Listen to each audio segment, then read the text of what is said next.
रत्नसानुसराशनं रजताद्रिशृङ्गनिकेतनं सिञ्जनीकृतपन्नगेश्वरमच्युतानलसायकम् क्षिप्रदग्धपुरत्रयं त्रिदशालयैरभिवन्दितं चन्द्रशेखरमाश्रयेमं किङ्करिष्यति वै यमः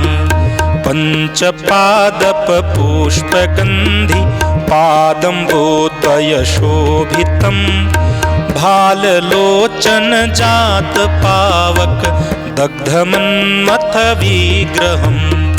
भस्मदिग्धकलेवरं भवनाशिनं भवमव्ययं चन्द्रशेखरमाश्रयेमं किङ्करिष्यति वै यमः मत्तवारणमुख्यचर्म कृतोत्तरीयमनोहरं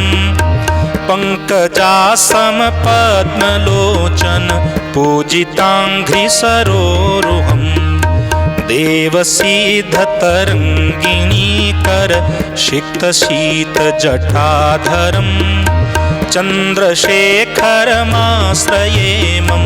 किङ्करिष्यति वै यमः कुण्डलीकृतकुण्डलीश्वर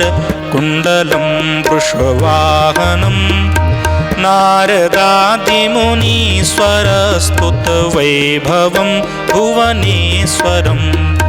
अन्धमान्तकमाश्रितामरपादपं शमनान्तकं चन्द्रशेखरमाश्रयेमं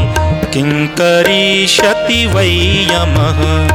यक्षराजसखं भगाक्षिहरं भुजङ्गविभूषणं शैलराजसुतापरिष्कृतचारुवामकलोवरं श्वेडनीलगलं परस्वघधारिणं मृगधारिणं चन्द्रशेखरमाश्रयेमं किङ्करिष्यति वै यमः भेषजं भवरोगिणामखिलापदामपहारिणं दक्षयज्ञविनाशिनं त्रिगुणात्मकं त्रिविलोचनं भुक्तिमुक्तिफलप्रदं निखिलाघसङ्घनिबर्हणं चन्द्रशेखरमाश्रयेमं किङ्करिष्यति वै यमः चन्द्रशेखरमाश्रयेमं किङ्करिष्यति वै यमः किङ्करिष्यति वै यमः किङ्करिष्यति वै यमः।